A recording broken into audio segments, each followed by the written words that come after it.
Hi, everyone, and welcome to the Train Right podcast. Today's guest, we have Laura King. Laura's background in competitive swimming led to 12 years competing in triathlon, including the Ironman World Championships, and earning a pro license.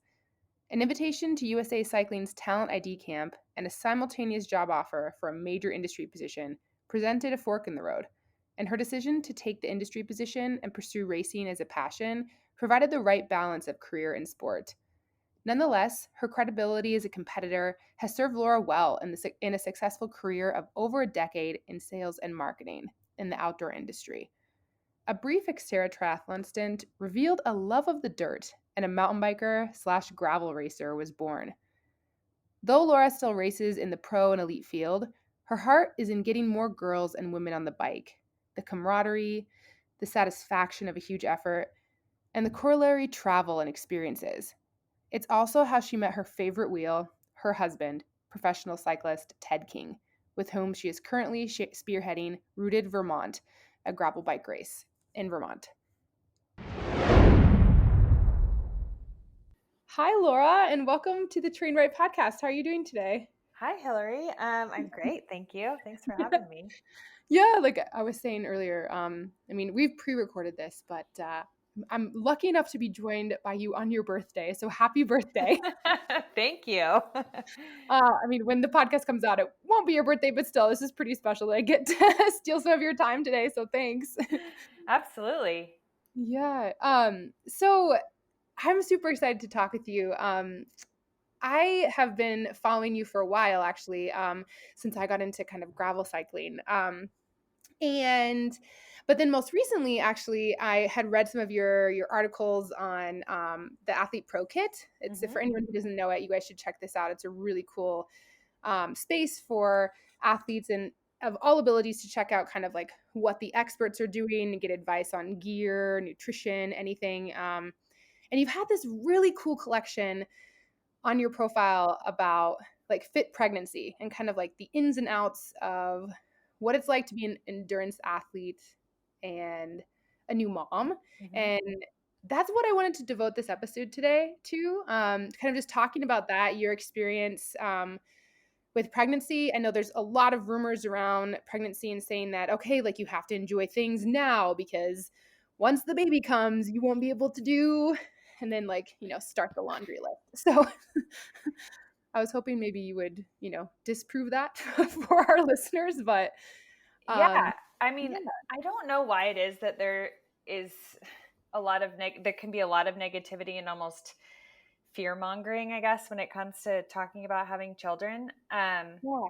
What I didn't realize was the fact that I was joining a club that I didn't really know existed before. And I was all excited to be a new member. And then I felt like my initiation into the club was being told that I needed to say goodbye to sleep, to time alone, to the things I love doing. And that gave me a lot of anxiety. And of course, this is a total generalization. Every conversation wasn't that way, um, but it was easy to focus on the things that you're fearful about. And so, yeah, I love talking about my experience mostly because I just want to shift the narrative. I want to kind of do my part to, I don't know if there's someone else out there like me who wants to hear a positive experience and I guess have some of their fears maybe allayed. I Mhm. just want to, my experience has been so overwhelmingly positive that I wish I could have kind of had a conversation with my future self in the beginning. Oh man, so maybe this is our chance. Yeah, because I'm an endurance coach, like primarily runners, and the kind of the I know you primarily do cycling now, but you were a runner, you did triathlons and Xterras, and you actually were. I listened to a podcast you're on before. You were running during your pregnancy. But in the world of trail running, I feel like it's shifting. Now there's been races that allow deferral of race entries. If someone gets pregnant, they can still like go to the race like the next year or like 2 years from a certain date. So it's certainly shifting, but I think there still is a lot of fear. Like, this is not like an appropriate comparison at all, but I'm still going to say it as when I was in graduate school, like there was this whole idea. It's like, okay, well, you're going to be working like, from sun up to sundown. You're not going to have any time for all of this stuff. And I mean, I definitely found time to do it. But again, it was like kind of having those resources and people to talk to and kind of like challenging that idea. Um, but you're married to pro cyclist Ted King, and when you guys were first trying and when you got pregnant, did that thought ever go through your head? Like, were you afraid of losing your identity as an athlete? I would rate that as one of my number one concerns. I was extremely fearful. I had to have a lot of conversations with Ted and talk through, what do you think life is going to look like? And, here's my laundry list of things that I'm afraid of. And I think one challenge is that Ted's job is riding a bike. And while my job revolves around cycling and cycling has been a component of my work, it's not what pays the bills for me. So in that way, I felt like, will my time be as justified or be as much of a Mhm. priority? So we had to talk through what that would look like, and thankfully he was incredibly supportive. But I wrote this down because, so there's a book called Exercising Through Your Pregnancy, which was kind of like my Bible, because it's like one of the only really well researched, scientifically researched books by a very credible physician. Mhm. And one of the quotes when I was reading it said, he's talking about postpartum, and he says, "This is an intense time for a woman. First, she never thought she would feel this way about another human being, and she needs to adjust to that. Second, she's recovering from birth. Third, everything is new. She wants to do the right thing. Everybody gives her different advice. She's up half the night, and the rest of life is a blur. If you ask her what she needs, she'll tell you. Some personal time away from the baby and everyone else, which will allow her to relax and have time to think about things. This personal time is where exercise comes in, and it should be the focus of the exercise program for this time interval." He's talking about the very early postpartum weeks or Mhm. months. And he said the goals are clear: frequent exercise sessions that provide spaced personal time and relaxation, nothing more, nothing less. And I Mhm. immediately ran downstairs and was like, "Ted, I have to read this quote to you," because it really summarized what I was feeling, and it was so nice to hear it advocated by this physician who was Mhm. saying, "Hey, it's not just about it's not just about the actual exercise or training. It's also about what it does for you Mhm. mentally, and what it does during this time when there is so much new and things can be really, it can feel really unsettling and overwhelming." And exercise, especially in my life, it fills so many roles, but one of them being um, just a lift to my mental state. And so anyway, yeah, we had a lot of conversations. I was very afraid of um, losing my identity, and I'm happy to say that I don't feel as though I lost it. Oh, well, that's good. I mean, actually, I love that quote. It's awesome. I mean, because like, I feel like what you said is like, I mean, especially in that quote too, it's like you're pulled in so many directions. I feel like there's so many, it's like just like you said, there's so many different experiences and opinions out there, pre-pregnancy or what you should be doing, recommendations. I'm sure there's, a ton of that too. And like you saying that you're not sure, like you didn't feel like maybe your time was as justified as maybe your husband if that's his profession to ride a bike, but still it's valid and it's like it's super important. I mean, I don't know, are you an introvert or an extrovert? uh, I'm not sure. I guess let me ask the question this way. Do you recharge alone or like with people? I go back and forth on that one. I feel like Yeah. I'm almost somewhere in the middle. I Okay. definitely have times where I do recharge on my own. I Okay. probably lean a little bit more towards introverted. Yeah, and so, I mean, I definitely am, and so, I mean, it's like yeah, like, exercise isn't even more about, like, training at that point, it's, like, just, like, getting away and still having kind of this time to myself to revamp, and Exactly. so, I mean, so I guess let's start kind of during, um during your pregnancy, like, I mean, you have this book, so that's a great resource to kind of like, see. And I mean, every single woman is different with their experience. Like, my mother remained active throughout the pregnancy with me. However, my older sister, it was her first child, and she was on, she was on bed rest at the end, um, or just like less activity. So, I mean, every single woman is different, but can you kind of describe how you balanced your endurance training throughout your pregnancy? Yeah. You know, I think as an athlete, you're used to being in control of your body. Yeah. And my mom would, as I'm going through pregnancy, I'd be talking to her on the phone, and she would, and kind of going through, uh, I guess, just talking to her about what was maybe hard that day. And she would joke that she said, Laura, you're used to making your body a slave, and this is the first time that you don't have that control anymore. And I had to laugh because that sounded really, I don't know, dramatic.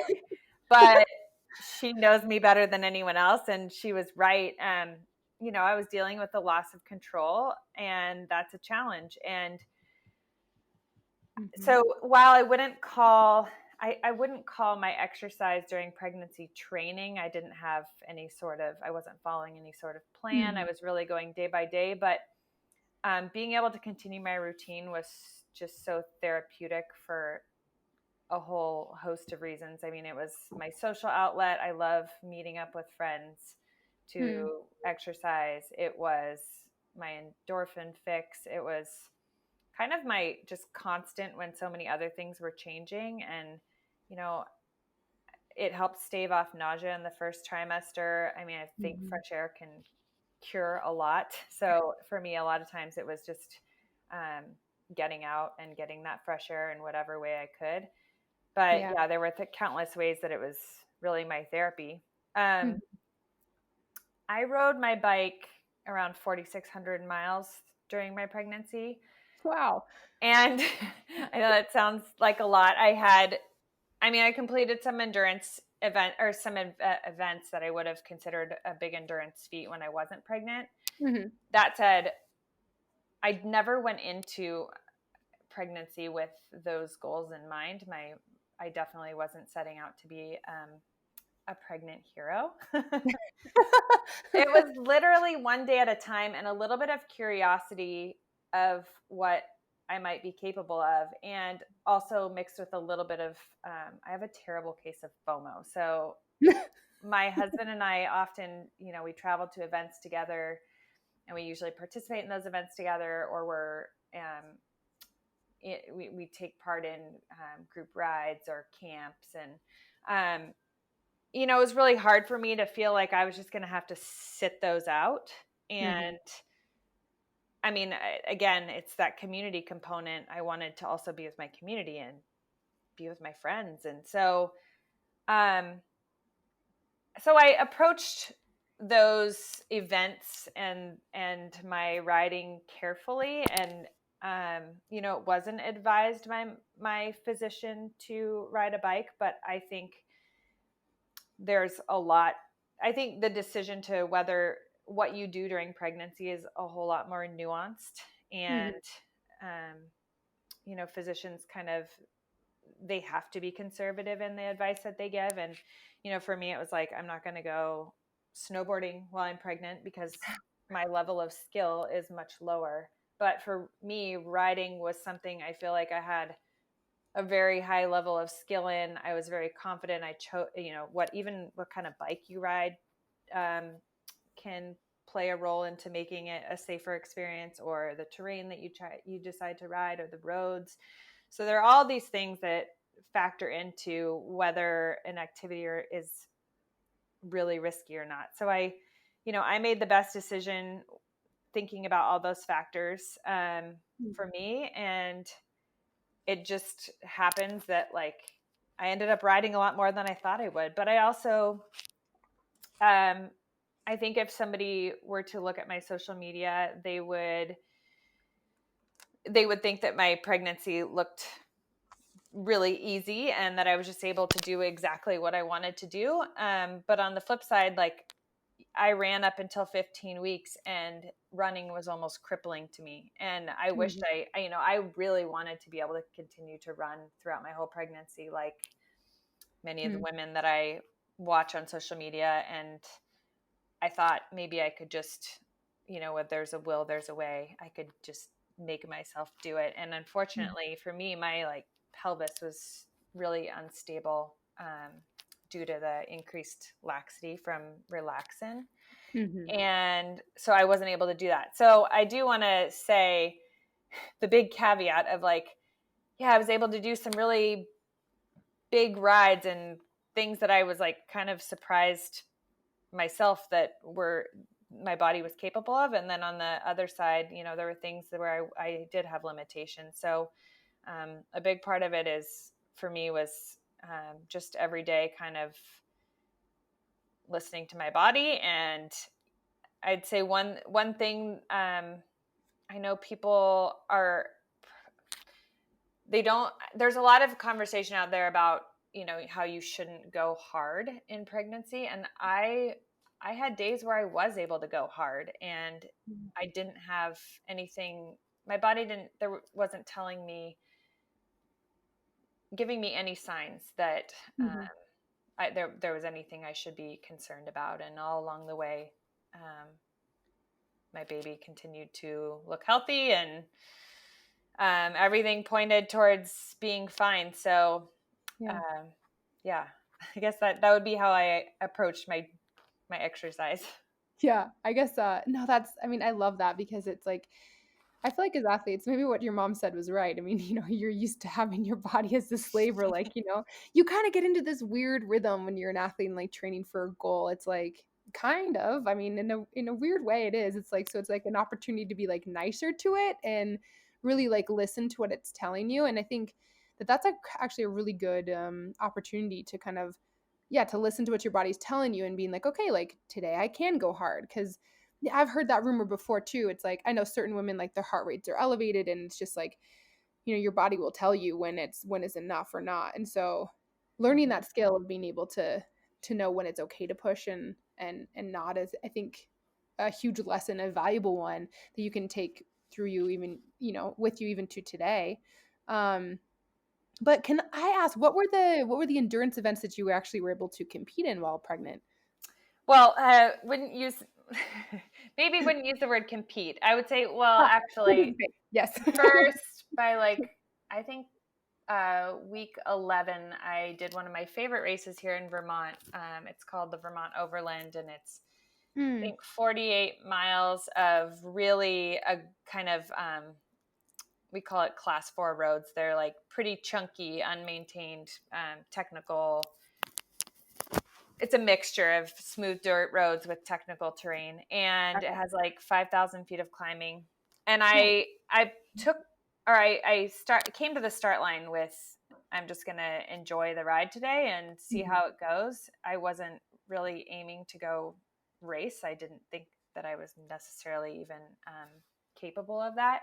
Mhm. And that's one example of a day that surprised me. I had a really great day and made the podium. I got third place, and Oh, that's awesome. um, I mean that just goes to show you your body is amazing. There are so many adaptations that happen when pregnant that um, make your body more efficient in how it provides oxygen to the baby, and how your efficiency in cooling yourself is increased. I mean, there's just a lot of cool things that happen. But yeah, Vermont Overland. And then I also participated in Steamboat Gravel, which is Yeah. 100, now I'm forgetting, 40? 120, 40? I Yeah, don't know. I 140. Yeah, I think you're right. 140. 140 miles, which I rode with a good friend. It was her longest ride ever. And I was out there that day to just enjoy the ride and have, like we stopped at aid stations. And what was actually Mm. really fun is getting to see a side of events that I didn't always get to see, in that, normally you're just racing through an aid station.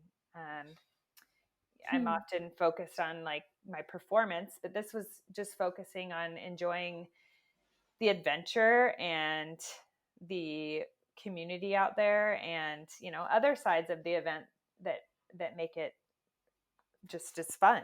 So Yeah. Oh, that's awesome. Steamboat Gravel is actually a race that I want to do. It looks incredible. it's beautiful. Yeah, it's a good one.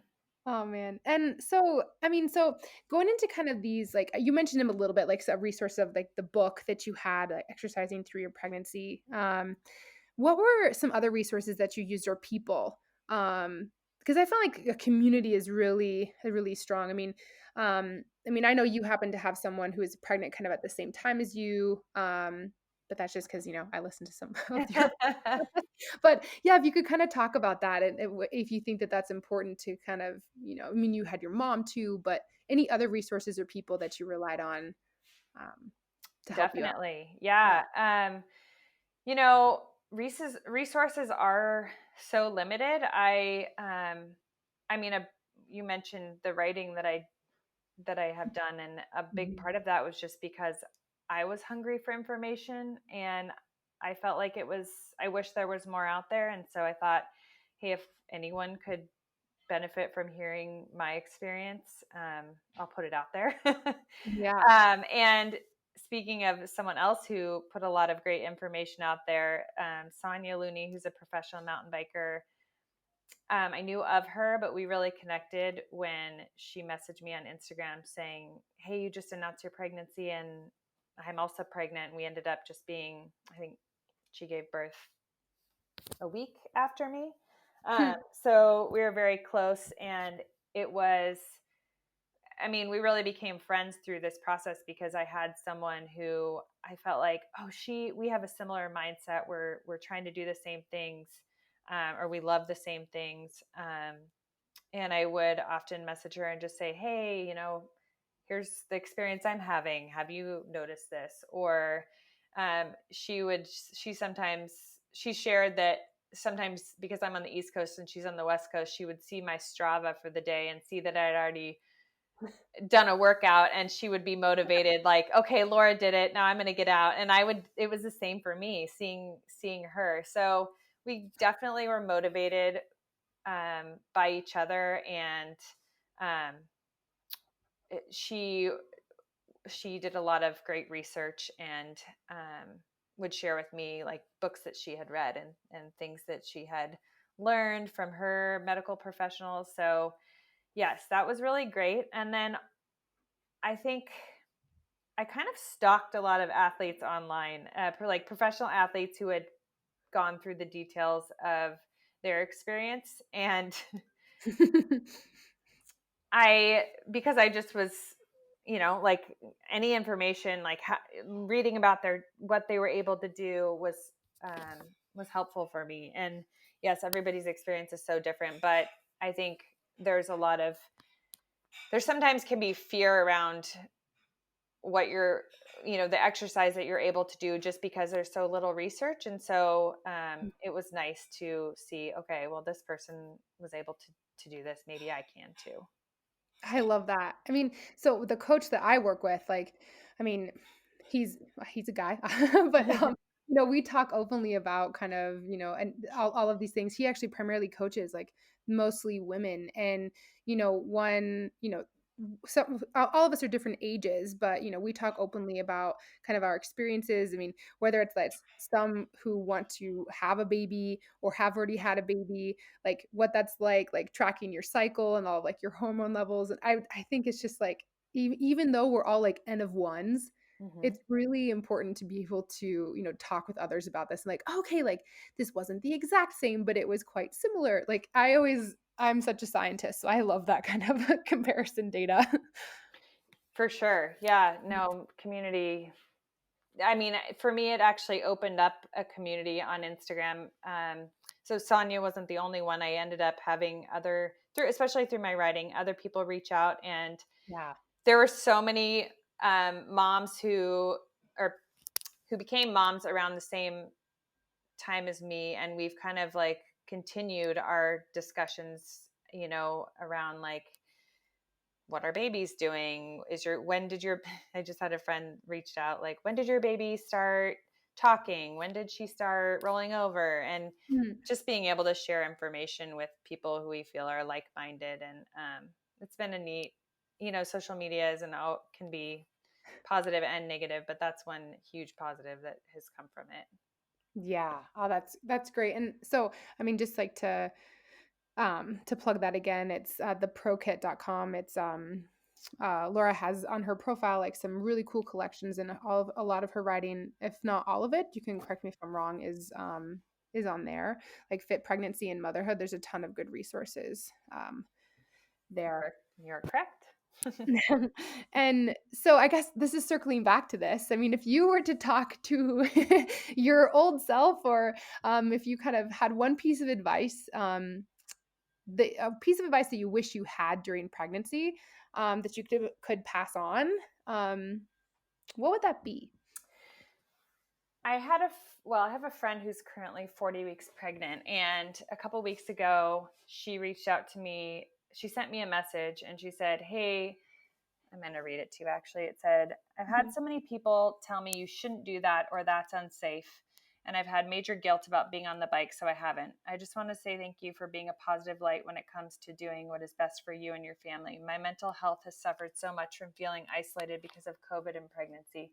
Riding is a source of joy and helps me be mentally sane. This morning I woke up and I decided that I know my own limits and I'm tired of others putting them on me. So keep sharing your journey. You never know who you may be encouraging along the way."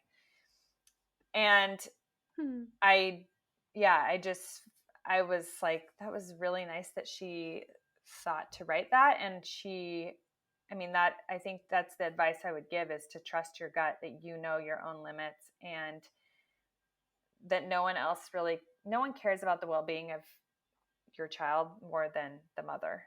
Yeah. Um, and that's kind of, I had to remind myself of that. And I also had those days where I would second guess my decisions as well because of a comment that someone would make. And um, yeah, at the end of the day, you know what's best for you and your family. Oh man, I love that's I think one of the huge positives of social media is then, putting out your writing, your experiences. It's just kind of like just these stories, like the individuals that you can inspire or encourage, even though, right, well, specifically right now, I mean, you were pregnant, at least towards the end is during COVID. Mm-hmm. And yeah, that can be so isolating. And so, I mean, I feel like social media can be isolating, but there's certain positives that can come from it. And yeah, that is certainly one, like a virtual community. Um, We but need that. Yeah, we need that more than ever right now because, yeah, yeah, pregnancy without COVID, I think, can be isolating. Because especially as an athlete, because there may be things that you aren't able to do that you were able to do before, or that you might have to take a break from. And so wherever you can find that community right now, or especially during this time, is so helpful. yeah. And so a little bit of a shift. So, you've since had your daughter, Mhm. Hazel, correct? Correct. Yeah. And so, I mean, I know postpartum, it can be quite scary too, right? Because that's like a huge change. Like now you actually have a small human being to take care of and raise and worry about. And then it just adds a whole nother layer of, beautiful chaos, I think, to life. But what was your return to sport like postpartum? Uh, well, the first couple weeks are, as everyone tells you, they are a little bit of a blur. Yeah, Um, that said, I I I came around pretty quickly, and I know that I had no expectations of what recovery would be like. But for me, I actually was able to get back on the bike 6 days postpartum, which that's amazing. I know that sounds kind of crazy, but I and I know it's sort of. I was just recently having a conversation with the doctor who delivered me, and she was like, I never actually, because of COVID, I never got to have a postpartum visit. And she Hmm. was like, yep, the female parts, they heal, they're really amazing and they heal really quickly. And that's, uh, they don't, that isn't the situation for everyone. And I Mhm. could, if I ever went through having a baby again, I could be in a completely different situation. So I know that I was lucky with that. Yeah. Yes, I was able to get on the bike pretty quickly. But on the flip side, it's also been a lesson in patience in that my running has still been very slow to come around. So, like I mentioned, the hormone relaxin is Hmm. in your system as soon as you get pregnant, and also remains there through breastfeeding. Hmm. And so this is what, helps your pelvis to expand so that the baby can come out, and it makes your joints and ligaments pretty loose. But it also can prevent your pelvis from being the stable part of your body, the part of your body that's so integral to stabilizing everything. It can Hmm. prevent it from actually like doing its job. So for me, Hmm. it's been a little bit um, maybe exacerbated. Hmm. Some people experience more laxity than they should, and so yeah, I haven't been able to run as much as I would like still, and I'm 9 months postpartum. Hmm. So I was, you know, I'm just grateful for the ability to get a sweat on and still be a part of my community and to set some great future goals and goals even in the beginning postpartum period that just helped me to feel like myself and Yeah. feel like my body, to have hope that things were going to feel normal again. um, Mhm. I did challenge some limitations kind of in my own way. I found ways to pump on bike rides. Like I really Mhm. wanted to breastfeed if I was able to, but I Mhm. also at the same time didn't want that to keep me from taking on new goals for myself. And so in some ways that kind of describes my whole mentality postpartum. I thought there has to be a way there can be kind of a harmonious spot in the balance of meeting both my child's needs and my needs. Yeah. Yeah, again, I mean, I keep referencing this, but there's so many good things on on the writing that you had a like, kind of like your big like how you talk about this, like how you pumped before or, it was quite overwhelming to have to think about that you literally need to feed your baby every 3 to 4 hours, and so it's like balancing that with also, doing what you need to do and Mm-hmm. to feel like, most like yourself. And I think this is a perfect segue into, so I mean we talked about this at the beginning, how you felt like you didn't lose yourself, but you in fact added to your family, and um how do you manage being a new mom and being an athlete now? First and foremost, I have a wonderful partner, and I Mm. recognize that um, that that makes a lot of things easier, and I Mhm. feel lucky to have that. And he also really supports my needs and my endeavors and dreams. Um, but I would say, like, a lot of it comes down to what you prioritize. I really prioritize my window of exercise as much as I do my other priorities, whether it's with my family or my work. And sometimes you have to get creative with it. Like my husband and I, sometimes when we're driving somewhere, I'll get on the bike and ride to the destination. He'll drive and he'll bring his bike and then he drives home. And I think that's also a nice way to, I mean, I have a friend who was talking to me about mom guilt, and mom guilt isn't something that I've really struggled with Mm. because I really feel I see such a dramatic difference, and I know I'm the best version of the mom I can be Yeah. when I set aside this time for myself. But a lot of people do struggle with this, and so one way that she's combated it is she rides on weekends. She rides to the destination of like her whole family going to hike together. And that way she feels like she's not taking away from Yeah. the time that she would be with her kids. She's Mhm. on her way to go meet them to, Hmm. do something fun with them. So, yeah, being creative, um, and a lot of kind of scheduling in advance. Sometimes it's the beginning of the week. My husband and I talk about what our goals are and how we're going to trade off. And um, it's pretty complicated right now with COVID, trying to work and have, there's not a lot of help available. So just, I mean, yeah, scheduling when our windows are going to best work. And sometimes it's like, Ted getting a long ride on a certain day and me riding shorter that day so he can do that. So a Yeah. lot of just tag team. And I've never been more efficient than I am now. I think you have to really make the most of the window that you have. So um, I do like to have a coffee stop or a destination, but it's often like I'm really not wasting much time when I'm out, because sometimes, I have a babysitter. Sometimes I know that Ted's waiting for me to get home, and so we can trade off.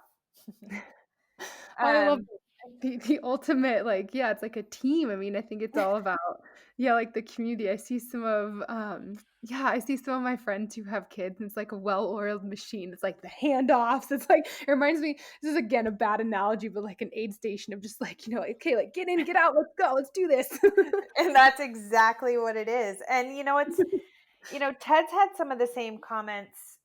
He's received some of the same comments prior to having Hazel, similar to me, where it's, the same kind of things about like, well, you won't ever ride as much as you did before. And Hmm. it's been kind of a team goal together for us to say, no, that's not necessarily how it has to be. And so, I mean, he just got back from Arkansas where he did 1,000-mile bike packing race. And that's 3 times as far as he's ever ridden before. And, a part of me feels like I celebrate that as like a accomplishment on my end too, because we prioritized our time and our energy and our life to make his goals, important and to Yeah. make it happen. And yes, he does. That's a portion of what he does for his job, but um, I I don't think if he had a 9 to 5 at an office, I think we would do the same thing. I think we know kind of what makes each other tick, and these are the types of things that we're passionate about. So we want to make them be a part of our life. Yeah, and I think it's like it goes this whole idea. It's like someone was talking to me. My good friend Mario Friuli. He's a running coach out of the Bay Area. Oh, I'm He friends with Mario. Yeah, he's He's great. Oh my god, yes, of course you know him. good. Um, but, he was saying how, like, priority versus sacrifice. It's like everyone says it's like sacrifice can be such a dirty word. It's like, "Oh, man, you sacrifice this." It's like, it implies some sort of, like, giving up or some sort of, acceptance of defeat. But I think, like, instead of, you reframe it as a priority. So it's if you prioritize something, then it becomes not a sacrifice. Like, you're not sacrificing anything because you're just prioritizing it. You're putting it to kind of to the front of your attention, and like, you're wanting to get it done.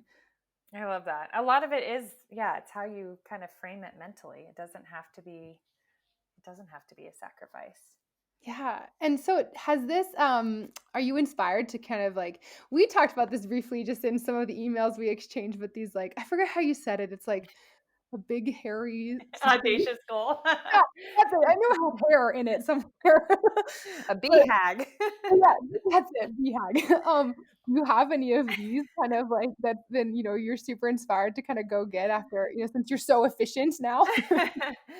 Well, I have to credit, I live in Vermont, and we moved here a couple years ago, and I feel like we have just a very unique and wonderful, especially women's community here, Mhm. that are just not just cyclists, but just like badass outdoor crushers, and a lot of them are moms as well. And one of them messaged a group of us saying, hey, we all need to come up with a BHAG, which is big, hairy, audacious goal, which I love the acronym for. But we just got excited talking about supporting each other in setting one of these goals, and we haven't yet announced to each other what they are. We were on a ride recently where we kind of talked about some ideas.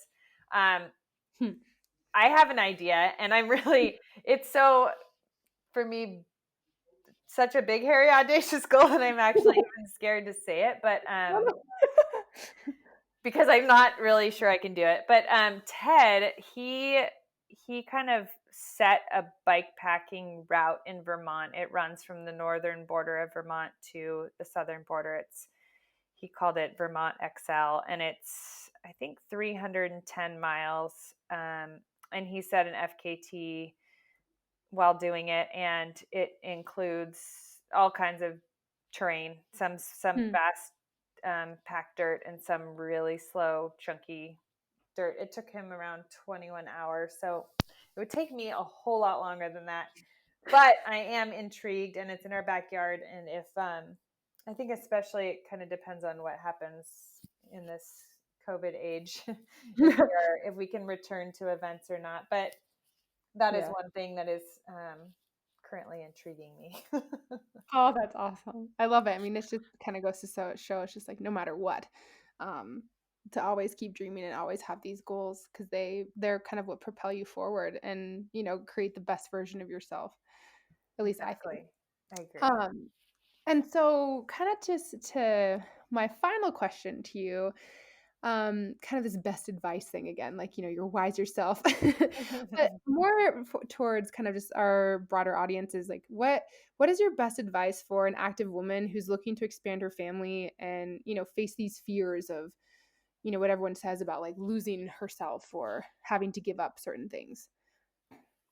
I would say kind of what I mentioned earlier, but I do think there is a harmonious spot in the balance of being able to meet your child's needs and your own. And I don't think that there should be there shouldn't be guilt in the latter. There shouldn't be guilt in having a priority of also meeting your own needs, and just trusting that you will be a more engaged and energetic person if you don't lose yourself in the process. So I think giving yourself that permission and advocating for space for yourself for that is really important.